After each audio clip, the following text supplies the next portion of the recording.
From WXXI News, this is Connections. I'm Evan Dawson.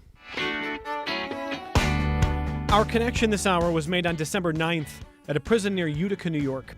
43-year-old Robert Brooks was serving a sentence for assault when he was moved to the Marcy Correctional Facility. The day he was moved, December 9th, Brooks was essentially beaten to death by officers at the prison. He died the next day. Body camera footage shows officers beating Brooks for nearly 10 minutes while Brooks was handcuffed. Officers struck him with their hands, shoes, picked him up off the ground and dropped him, while prison employees standing nearby did not react or intervene. As we said, Brooks died on December 10th, and according to a recent report from the Associated Press, Brooks' family has not been told why he was moved to that prison that day or what was happening in the minutes before the deadly beating. Brooks' family wants the officers fired for starters. They want answers. They want reforms. They call the beating an act of torture in a prison system that condones violence, they say, against inmates at the very least, if not celebrating violence. A spokesperson for the State Department of Corrections and Community Supervision told reporters that the department does not comment on pending litigation. Meanwhile, New York's Attorney General has appointed a special prosecutor to investigate Brooks' death. According to the AP, Governor Kathy Hochul has ordered state officials to initiate proceedings to fire employees implicated in the attack. 15 correctional officers and 2 nurses were suspended without pay. 1 officer has quit. Hochul also appointed a new leader for the prison. The beating death has sparked outrage and protests in a number of locations, including Rochester. Beyond the calls to prosecute the prison employees who participated in the killing of Robert Brooks Sr., there are policy questions. How are prisons being run? Do they rehabilitate successfully? How just are the laws that govern when someone can get released, and why? My guests this hour have been working on exactly these kinds of reforms. Thomas Gant served 25 years for murder, including 16 years at Utica. He says those years changed him, and he worked to prepare himself for life after prison. During his incarceration, he earned an associate's degree from Genesee Community College, and after his release, he went to work for the Center for Community Alternatives. During his time inside, he met a woman who became his wife. Kerry Gant took groups of students to visit Utica as part of community awareness programs, and she was teaching a course called Crime, Punishment, and Rights. And there, as part of that program, she met Thomas. It became an unconventional but undeniable love story. Thomas was released, having served his 25 years in late 2022. So now they're hoping to lead on a number of prison reform initiatives. This hour, we talk about not only the beating death of Robert Brooks Sr., but the reforms that the Gants were working to achieve before that beating death happened. And I want to welcome them to the studio now. Thomas Gant, a community organizer for the Center for Community Alternatives. Welcome. Thank you for being with us. Thank you for having me. Kerry Gant is a board member for the Center for Community Alternatives and a community advocate. Welcome. Thank you for being here. Thank you for having me. So there's a lot that we're going to cover here. We're going to talk about Thomas's story, what he has learned, how Thomas and Kerry ended up together in doing this kind of work. But I want to just mark and understand where we are with the Brooks story. In a moment, we'll play some sound from Robert Brooks Jr., the man who was killed, his son. Now, Brooks is from Greece, New York, and this is a story that has shocked this community. Thomas, when you, I assume you've seen not only the story but some of the video. What goes through your mind when you see this story? It's horrendous. To tell you the truth, I have not watched the video. Unfortunately, that murder that was caught on tape, the snippets that I've seen on the news, kind of like sparks, like I'm forced to kind of like relive trauma and things of nature that I witnessed. So I didn't need to see it. Unfortunately, while this act was caught on tape, is not uncommon. So I've witnessed a lot of abuse, a lot of atrocities on the inside. So this is something that we've been making a claim for years. And this one just finally got caught on tape. Kerry, what did you think of this story? So I, too, was not able to watch all of the video. The first couple minutes were enough for me. I lived it for 8 years while I was visiting Thomas and hearing stories. And in the work that we do, even prior to Thomas getting out, I was getting stories from people who were incarcerated and their family members of abuse that was happening. So, as Thomas said, I didn't have to watch all of it to know what happened. I also, when the story did break and we were dealing with the video and things coming across our news feeds, I noticed that there was a change in my husband. Even at night, waking up, sweating, having dreams. So I knew that it was impacting him on a level that I couldn't even understand. I want to listen to some of the remarks of Robert Brooks Jr. and credit to our colleagues at WROC TV for this interview and the conversation here. Again, Robert Brooks Sr. is from Greece. He died after being beaten by staff members at the Marcy Correctional Facility in December. His family is filing a civil rights lawsuit now. They filed a complaint in federal court against 17 total defendants. They plan to file a separate action against New York State. And as we'll talk about throughout this hour, they want meaningful reforms to the entire system. Let's listen to some of what Robert Brooks Jr. said. Again, credit to WROC. I am a junior, so when I did see those officers beat my father, a part of it, I felt like I was there. I was him in that moment, and that it could happen to anyone. So the real word I would use is just devastated. We want change. I want the name Robert L. Brooks to be known forever, and not just for his last final moments, but for the future. So this can't happen to any other individuals in the future. So before we kind of get into the specifics of what these reforms might look like, what's the broader answer, Thomas, of if this is a story that has lasting power, as Robert Brooks Jr. wants, what can change? A lot can change. Prisons have to stop being a place of unchecked violence and perpetual punishment that goes with impunity. Ultimately, we need oversight. We need more eyes and more vision on what's going on inside. And then we literally have to move from punitive to rehabilitative. And so, unfortunately, that's not happening in prison. So people need to be held accountable. It's unfortunate that the Brooks family have to suffer this and go through this, but the blessing is that we do have their name and their situation that we can push forward. Kerry, what do you think change might look like, broadly speaking? I also want to, before I answer that question, I just want to acknowledge the courage that the Brooks family had and continues to have in sharing the story, in sharing the video, in all of the public discourse that they have had and have allowed other people to have for this change. And I think that in all of the spaces when we're having these conversations needs to be acknowledged, because it's difficult to put yourself and your family and what your loved one went through out there like that. And to answer your question, I think, just as Thomas said, I think that we need to shift from this punitive mindset. I call it punishment on top of punishment on top of punishment. And that is what accountability means. Accountability does not mean punishment. Accountability means rehabilitation and the acknowledgement of the harm done, and then the repair of that harm in whatever form that takes. And I think that is that's really the cornerstone of what needs to change, is that we need to focus our system of what we call corrections, which is really punishment, to that rehabilitative model. And let me also acknowledge another component to the story that some are talking about. It's going to be a little clumsy, and I'm going to do my best to try to be direct about this, while also acknowledging that there's a lot that I don't know. The family has said, we don't know what was happening in the minutes before this beating took place. I don't think the family thinks anything would justify it, but they want to know. I think we should all want to know a complete picture. And I think we should try to be as informed as we can be completely. But there are a number of people who see this video and see this story and say, that is a black man beaten to death by white officers. And does a racial component go through your mind, Thomas? Absolutely. It does? I think that he was being punished, or his son was being punished because of the color of his skin.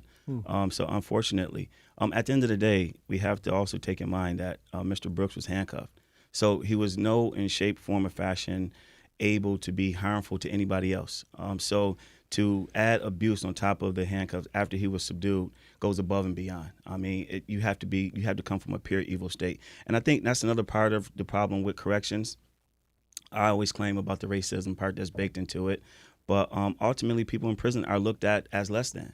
And I think no matter their racial background. No matter the racial background, absolutely. Okay. But when you have close to 70% of people, black and brown, who are in prison, the race has to be injected into the conversation. And so not only people in prison who are looked at as second-class citizens, but to dehumanize on top of that, mainly, I believe, because of racism. Kerry, what did you see in terms of that? You see it the same way? I do see it the same way, and I go back to that the disparity in the numbers, right? We have 70% of our people who are incarcerated are black and brown, but yet don't make up that percentage in our society. So we know that there is disparate outcomes there in our criminal legal system, and we do also know that that our prison system is founded in racism.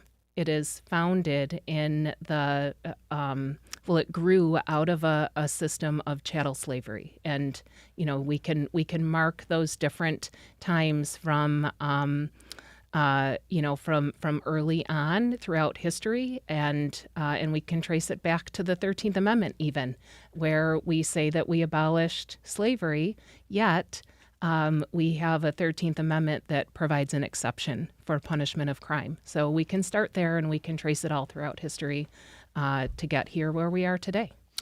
We're talking to Thomas and Kerry Gant.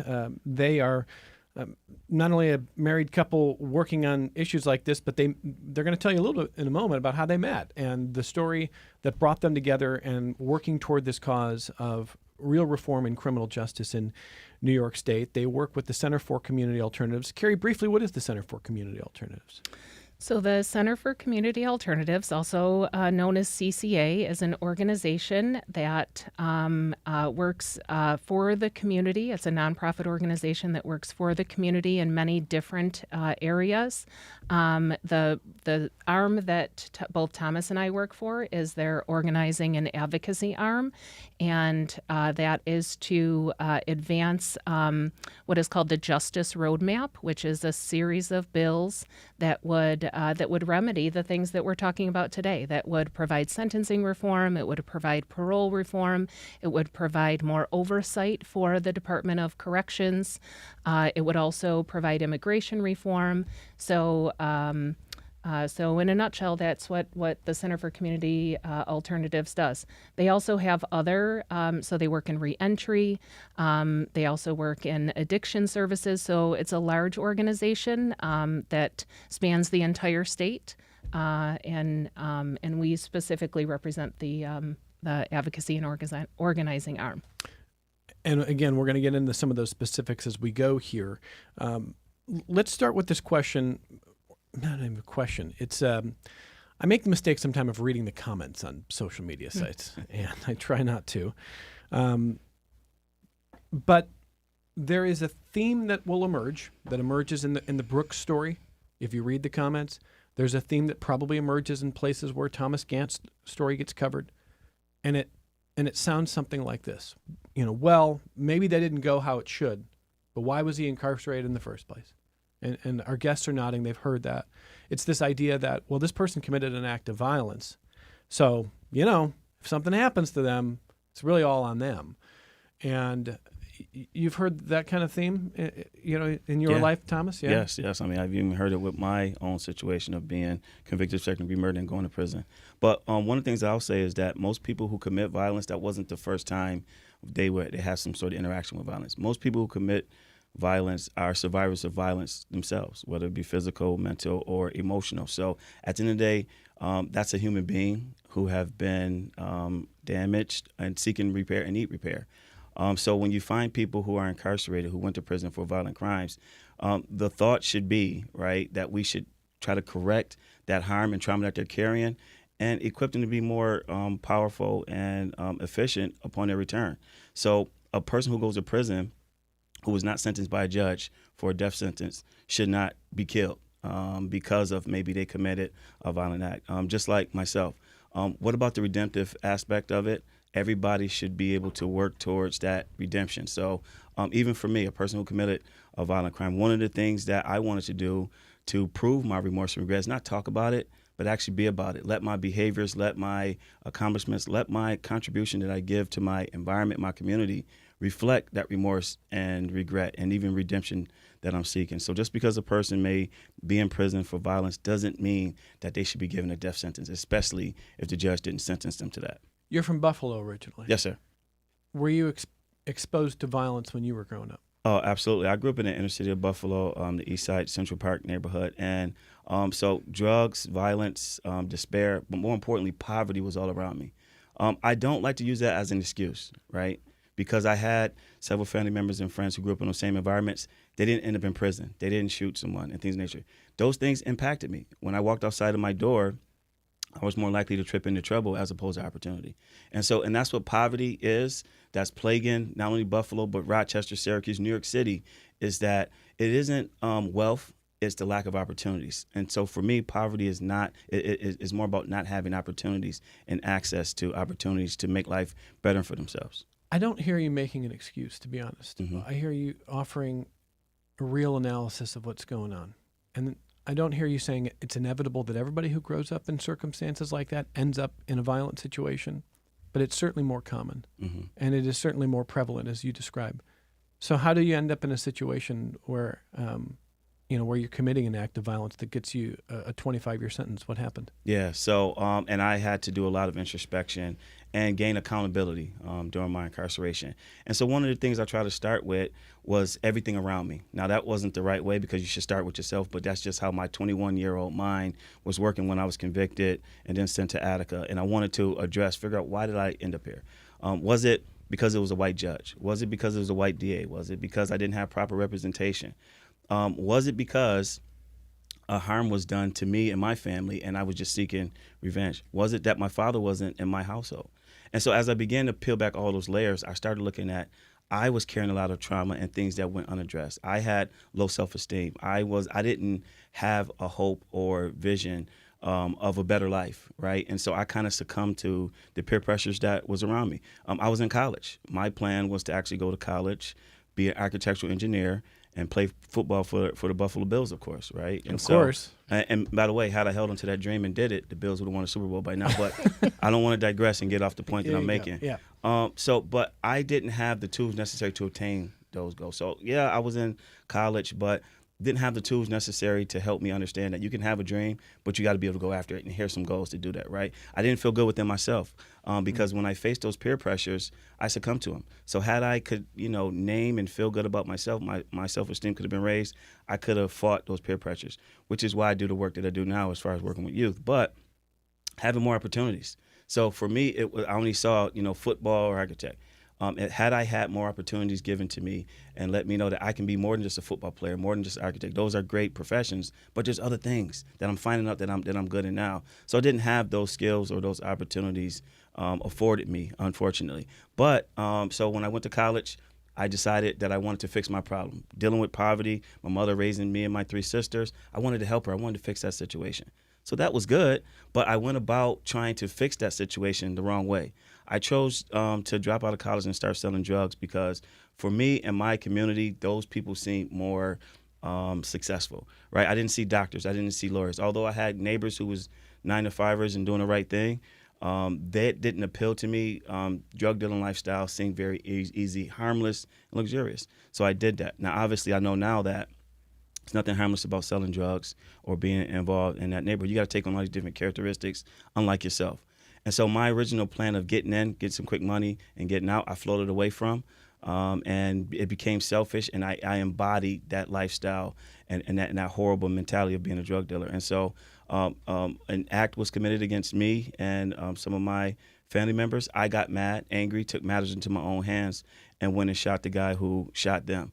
Now, I didn't necessarily mean to kill him. I did want to protect that reputation, did want to follow codes of the street, but that still was the wrong way and avenue to address that issue, right? There were so many other opportunities I had. And so, but realizing that, how can I repair that? So when I went to prison, you could never make up for taking a life, right? No matter what I do in my life, I could never make full amends to the families, to the community who I interrupted that day. It was one bullet who killed the person in my situation that took 4 seconds to commit. So that 4 seconds interrupted lives that I can't even imagine. The EMTs, the district attorneys who had to see the videos, the lady who gunshots when they rang out was interrupted by that, the police, the judge. So the list goes on for all the people I impacted. And once I embodied that and grabbed that in my young mind in prison, I said, I got to try to make up for that. And one of the ways I want to make up for it is make sure that no other family has to experience that by helping to build and empower youth with self-esteem, mentoring them, let them know what is going on, let them know how terrible prisons is. And also try to fix the prison situation environment so that people can have that ability to address the issues and traumas that they have, which is going unheard in prison. And so people find themselves hopeless and despair. So this is why I've been called, I feel, to be able to do this work, because it's not only beneficial to me, but and try to make amends for the families who I've harmed, but more importantly, repair my community and the younger folks and other people who still stuck in this poverty-stricken environment to try to help lift them out of this. You talk about what was appealing in your young mind about drug dealing and why that had cachet with you. What do you think is going to be effective for someone in that position today? I mean, you've got credibility, I understand that, but what are young people listening to? What's going to effectively, number one, make that choice something they don't make? And then we'll talk about real systemic issues that, go a little bit deeper than that. But is there something that is going to intervene and say, this person did not choose that? Mm-hmm. Yeah, so there's a holistic approach. One of the things that I'm learning with working with youth and just humans in general is that it's very complex.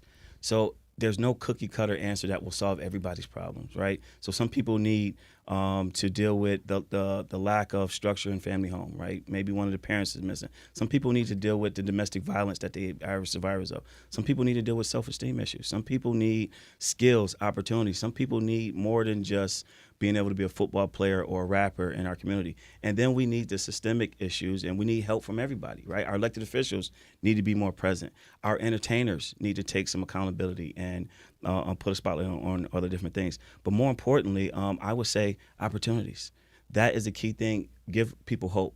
And so one of the things that we do, and this is why I love the Center for Community Alternatives, is that give people hope, and we put them into platforms and situations and rooms that not only will allow them to be seen, but allow them to have a seat at the table. Most people who are dealing with these problems that we have right now don't have a seat at the table. And what CCA does very well is say, these are the people that's closest to the problems, so they're the ones that's closest to the solution. Let's hear what they got to say, right? And so that's some of the things that we focus on, and it's kind of like building power. And people already have power. They're already resilient, but when you give them a platform, they flourish. I'm still learning, right? Even though I'm navigating this, and I'm so fortunate, to have my wife and family support me. But there's people who don't have that. And so one of the things that we try to do at CCA with our work is to build power by putting them in these rooms, these spaces, let them know that we see you, we understand that, and now here, let's come up with a solution together. Let me turn to Kerry, and I'm going to read an email from a listener named Alex, who says, along these lines, how can we have more productive conversations about avoiding the need for prisons altogether? We know that lead exposure, adverse childhood experiences, and drug addiction are some of the key drivers that predispose people to commit crimes as an adult. Decades of research shows that when a child at risk receives early intervention and behavioral support, they're much less likely to commit crime. Spending $10,000 per child per year now could save $50,000 per inmate per year in 20 years. But it's always just a punish the bad guys approach. Read any Facebook comments. I told you not to do that, Alex. Read any Facebook comments section for the local news affiliates. It's never about improving youth services, just about locking people up. Make good policy decisions so people don't make bad choices. How do we remember the human being in this process? That's Alex. What do you think, Kerry? Yeah, I say amen to Alex, first of all. So, and I agree wholeheartedly. It is all that Alex said. And I do think that it starts in schools. It starts with keeping kids in schools. It starts with the conversation that we had here locally over the weekend. We had, oh my gosh, I'm forgetting his name right now. Ben Crump. Thank you. Yes, we had Ben Crump in talking about our educational system and, charter champions and talking about rather than focusing on how to get things done, focusing on the why, and the why is our kids, right? And I do believe, that more restorative justice programs in schools, keeping kids in schools, reducing our suspension rates. I think the state is going in the right direction with the direction they're going with Regents exams and graduation requirements, but all of those things. And getting more services, our social emotional services in schools to help kids deal with trauma when they're young. It doesn't just start when they're young teenagers. It starts when they're in elementary school. It starts with also building up families. We have organizations here in Rochester that are doing really good work. Our MAPI and their upward mobility initiative. So really investing in our communities and investing in youth. That's going to make a difference. And I want to just piggyback off of opportunities, for youth. I think that also starts in schools, really being able to provide real opportunities and expose our kids to things that are going to ignite their interest and get them to buy into to education, get them to buy into being lifelong learners and critical thinking. I'm working right now with a wonderful office, our public defender's office, Julie Sianka and Vincent French. They actually started a program called the Defenders of Tomorrow program, and that's exposing kids to the other side of the criminal legal system. Right? Providing those opportunities that, when you bring kids in, they may not have even thought about a career helping people who are experiencing the legal system. So again, just providing those opportunities, and we have the resources here in Rochester. We have the money here in Rochester. We have to have the will, both the citizenry will and the political will, to put our egos behind us and really think about and talk about the why, and that's our kids. When we come back from the only break of the hour, I've spent some time reading the rather extensive blog that these two have written. And I want to say it is an unlikely love story, but it is worth revisiting how they met, how they got together, and then if they're going to be successful in this partnership going forward in terms of reforms, what those reforms look like too, especially at a state level. We're talking to Thomas Gant and Kerry Gant. They're working with the Center for Community Alternatives, and we are right back with them after this only break. This is Connections. I'm Evan Dawson. If you're listening on WXXI, on WEOS, Finger Lakes Public Radio, on the WXXI mobile app, WXXInews.org, or if you're watching on the WXXI News YouTube channel, hello there. A lot of ways to interact with the program. You can call toll-free, 844-295-TALK. It's 844-295-8255.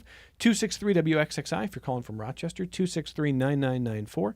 Email the program, as Alex did in the first half hour, connections@WXXI.org. Join the chat on the YouTube channel there for WXXI News, and we'll work in feedback every day on this program. You just heard NPR mention they, of course, are covering the first week of this new presidential administration.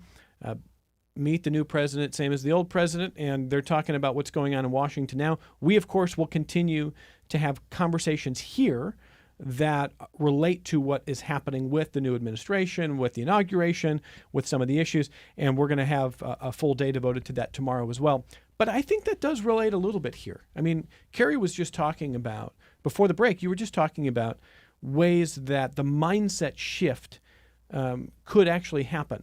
But I'm looking at the culture now, and one of my observations is culturally, the ascendant force would probably look at issues like this with a more punitive lens, less restorative justice, restorative practices, rehabilitative. And I'm not making a blanket statement that if you voted for Trump, you don't care about. I'm not saying this about everybody, but right now it is more punitive. It is in regards to everything from immigration, prison reform, sentencing, et cetera. Do you see it that way?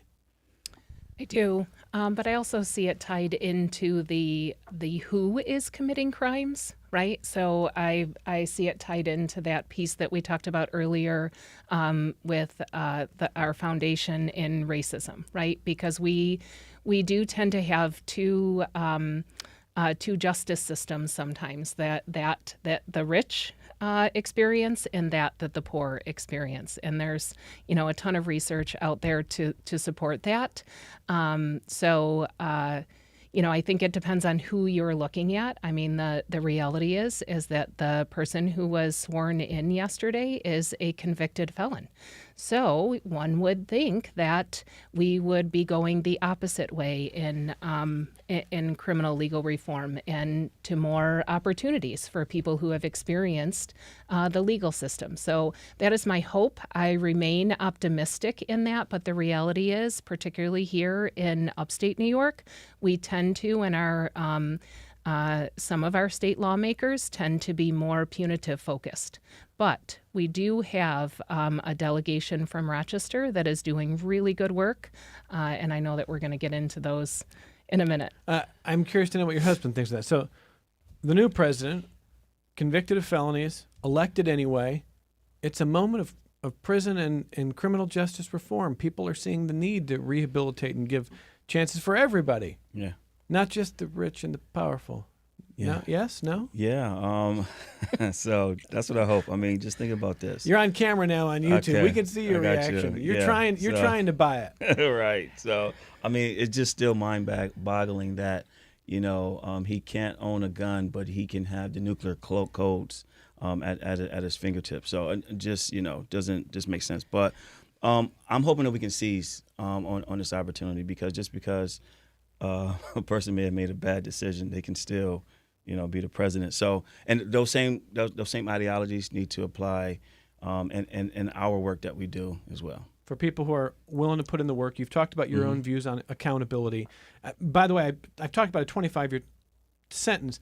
Did you serve all 25, or were you out? Or how many years did you serve? So I served 24 years and 6 months. So you went to prison in 98, 90? Yep. Okay. I mean, you went to prison when Bill Clinton was president. Yes. And you come out when Joe Biden is president. A lot has changed. These didn't exist when you went to prison. It's a better world without them, I think, holding up smartphones there.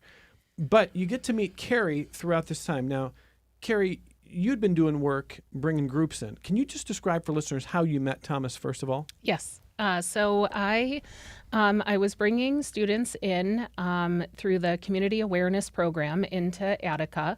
I started bringing students in around 2005, 2006. High school students? High school students, yep. It was, I started off, it was a constitutional law course, but it turns out that high schoolers don't really want to take constitutional law. So I jazzed it up a little bit. We called it Crime, Punishment, and Rights. And one of the advantages of taking the class was being able to go to prison. And that was my sales line too, is, hey, you want to go to prison?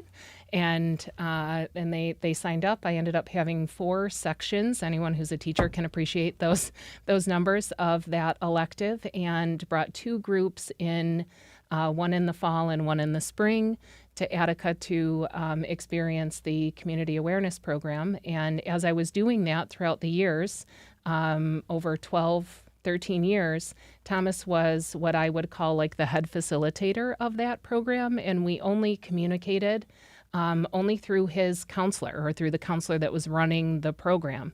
And I was getting set to bring another group in that spring, and I got a letter that said that Thomas wouldn't be at that program, and that I joke with him, his pickup line was, if I had one parting wish, it would be to keep in contact with me. I let the letter sit for quite a while. That's what you wrote? I wrote it. That's smooth. Oh, thank you. Okay, good. I'll take really it then. That's really good. Yeah. So it didn't work right away. I let the letter sit for a while. I went in, brought the students in, went in on the program, and then decided that I would just write them back and let them know that the program went well. And we started communicating via what we call snail mail back then, back and forth. And here we are almost 10 years later, married, and I get to also enjoy married life with him here on the outside. So, When did you realize how remarkable a person you thought he was? yeah, so initially, there was a lot of trepidation for me to write him back just because of his situation. But the one thing that I knew was that his story never changed. I knew that he was accountable in what I called in his spirit for the things that he had done. And I knew how he interacted with my students. Because, any teacher, any good teacher is very protective over, they call Absolutely. them, I call them my kids, right? Absolutely. Yeah. And so that's when I knew what kind of man he was and the character that he possessed, even though he was in prison. And through the letters, it was really early on when I started to really hear more about who he was outside of that program and the things that he was involved in and the ways in which he thought that really sparked my interest. So it really was early on. I would say within like the first 5 letters that I was like, oh, wow. So if you'll allow me just 2 seconds to explain the background to this. So I was just getting out of a very bad relationship. It was mentally abusive. And when I say just, it was about 2 years. I had done a lot of work on myself, but the last thing that I wanted was to get into another relationship, initially out of that relationship. But 2 years later, I really had felt like I had done some work on myself. I was ready to get out there. I had gone on the online apps. It's really bad out there. So I had, it's really bad. Yeah, I do not suggest. Yeah. So I had prayed, actually, both Thomas and I are of Christian faith, and I had prayed for God to send me someone that was worthy of me. Because I really did feel like I deserved, like someone who was going to really see me for me. About 5 letters in, that's why I said, allow me this. About 5 letters in, I looked up at the sky and I was like, really? This is who you're sending me? He's in prison, God. And it was clear that that was the answer to my prayer. This is it. Did you have people in your life who told you, you can't date a guy who's incarcerated for murder? Oh, that's a great question. The only people in my life even after we got married that knew about my relationship with Thomas in prison was my son, who lived at home still at the time, and my sister. I didn't even tell my family initially that I had even gotten married. So I had one friend who knew, and she asked that question. My sister saw the happiness that I was experiencing, and she was willing to support it. My son saw the same thing, and his girlfriend at the time, so they were willing to support it. But I'm also happy to report that within the year that Thomas and I were married, my entire family fell in love with him as well. And I think actually my mom likes him more than she likes me. Yeah, she does.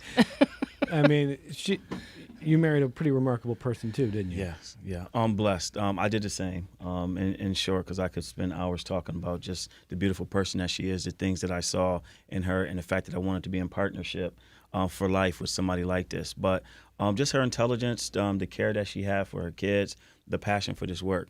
And by the way, in these programs, me being like the lead facilitator, we specifically wanted to go down there with integrity. At the end of the day, we're down here for kids.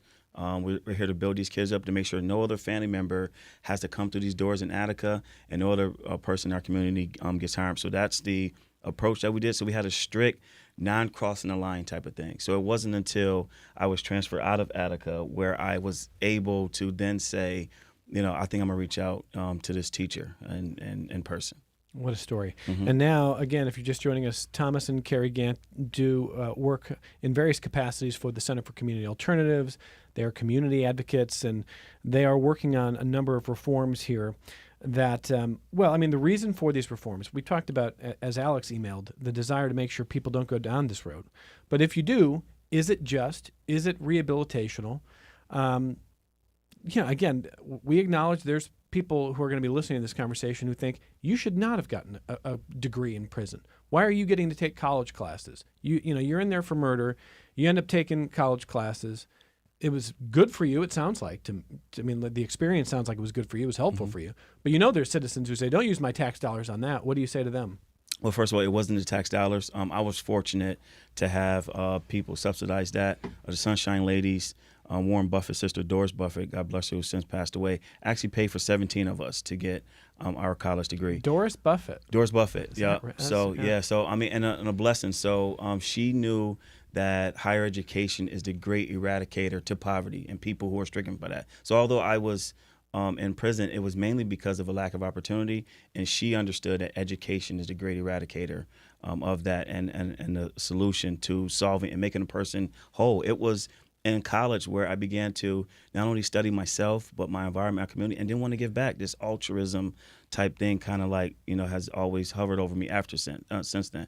So I was fortunate to have Doris Buffett bless us. Now, I will say that the University of Rochester is actually also teaching classes in these same facilities as well. And they do a lot of fundraising and get support.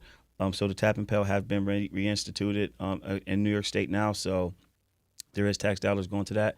But I always say to the naysayers that it seems feasible to pay the $5,000 now that it takes for a college education to have somebody to become more equipped so they upon their return can be more successful, as opposed to the $60,000, $70,000, $100,000 that we're paying right now. So we pay upwards of $3.2 billion a year on the Department of Corrections. So what better way to kind of offset that, get people educated to come out to be taxpayers? Now I'm a proud owner of a beautiful home, brand new truck. I pay taxes and I contribute in my community, all because of that educational experience. So that's one policy lever that's been debated for years.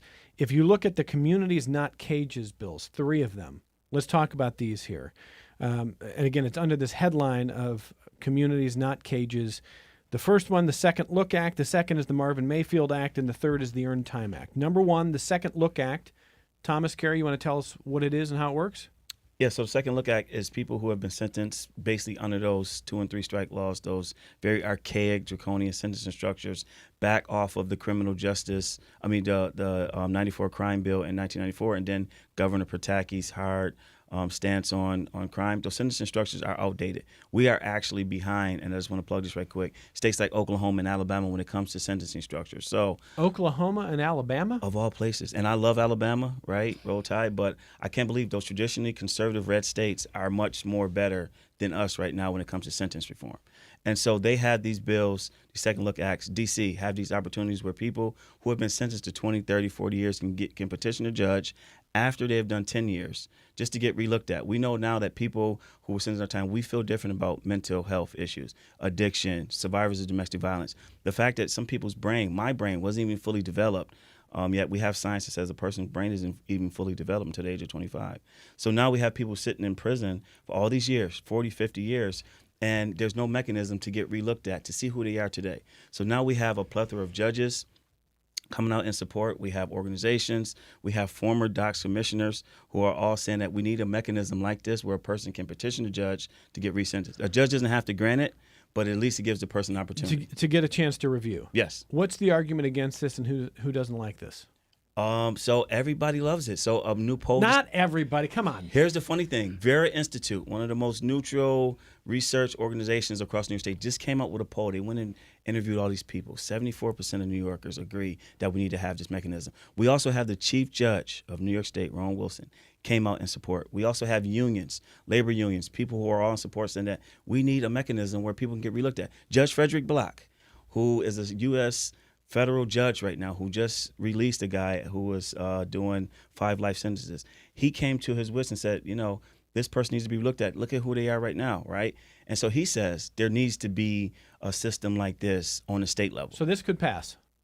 You've Could got- it hopefully. pass this year? Well, that's what we're hoping for. That's what we're hoping for. So this is why we are talking to our elected officials, trying to let them know that this is what the community wants. I was just in Fairport yesterday at their Rotary talking to them, and everybody loves having a mechanism and opportunity like this. Okay. I want you to tell me about the Marvin Mayfield Act.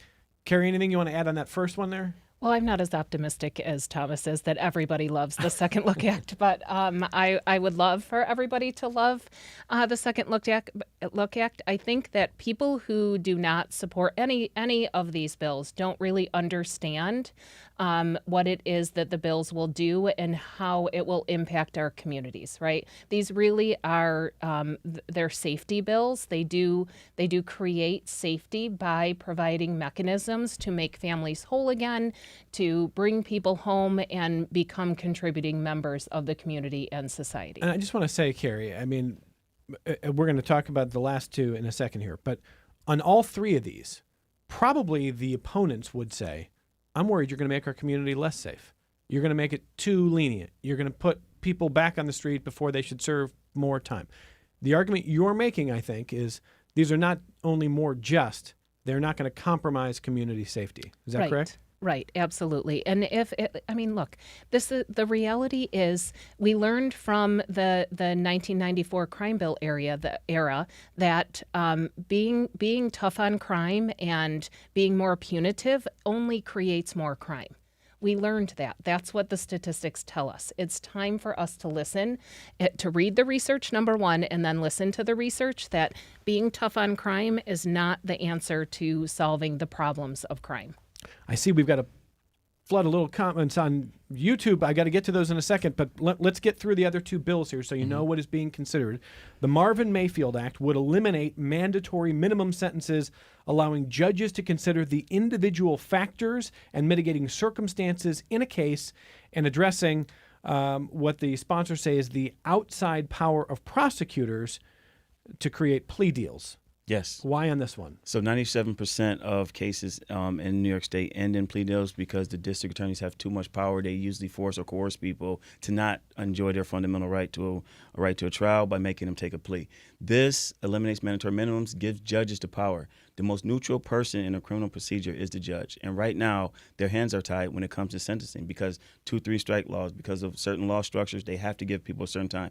Most judges will say if they have the ability to sentence people more fairly, more appropriately, they would. So these bills will unlock or untie the judge's hands to sentence people more appropriately. And I'll just plug that this is also being carried by our assembly member, the Honorable Damon Meeks. So he actually carries this and sponsors this, and we gain a lot of momentum looking for support for that as well.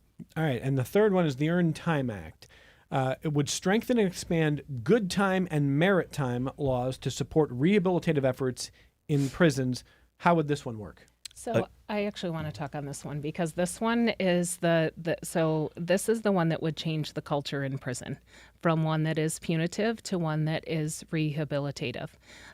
This is the one that will change the culture from what we saw from the corrections officers in how they treated Mr. Brooks and how they murdered Mr. Brooks to one that would shift that culture to a focus not on punishment and not on torture, but on rehabilitation, education, and addressing any of those systemic issues that people have experienced prior to coming to prison. So it would address the trauma. It would allow programs like Alternatives to Violence programs, like our Rochester Education Justice Initiative that is led by the U of R, like our trade programs. One of the things that when we talk to the business coalitions and the unions, they need people to work. And this would equip people to come home and to be contributing members of society and of their families and their communities, more importantly. Yep. And just quickly, incentivizes people to participate in programs productively that helps incarcerate an individual. This makes prison safer. And I want to highlight this because if I'm incentivized to participate in programming, I will. I'm less likely to have these interactions or bad misconducts or bad incidents with staff. So this makes prison staff safe. And then as a latent consequence, those experiences, those aha moments that I had in these programs, those skills, I can come home and put them to use. pretty much like what I'm doing right now, pretty much like hundreds of other formerly incarcerated people are doing. But more importantly, this gives hope to humans, and that's what we have to understand, that we need hope. We need to be able to give humans who are incarcerated this type of step. That's the Earned Time Act. Yep. So now you've heard the 3 big pieces of legislation. Our guests are going to come back in 6 or 8 months, and they're going to tell us what passed or didn't this year. That's an invitation. So we'll talk about how it goes, love if that. you're willing to come Love back. that, Yes. Let me close with a couple of these here. Jennifer on YouTube says, Thomas and Kerry are some of the most selfless and kind humans I've ever met. We are blessed to have them among us. And Jennifer followed by asking, has Thomas been able to get in contact with the family of the person that you shot all those years ago? Have you been in touch? Yes. They actually reached out to me, had a great conversation working on. I want them to be able to talk about this. I don't want to talk on their behalf, but I will say, talk about a transformative moment. I definitely did, and I've been given forgiveness. I'm sure that is very powerful for you as Yes, well. sir. And Tony on YouTube didn't have time to really explore your question. He's got some concern about shelters for men who have been released from incarceration, concern about questions about neighborhood safety. You know, Tony, we will address that on a separate program, because we should talk about what happens right after incarceration. Where do you go?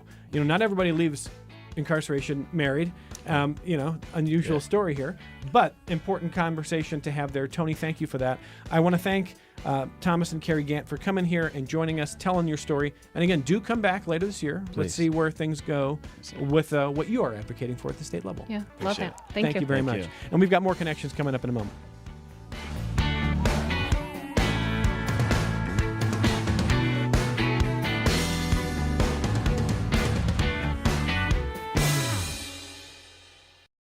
This program is a production of WXXI Public Radio. The views expressed do not necessarily represent those of this station, its staff, management, or underwriters. The broadcast is meant for the private use of our audience.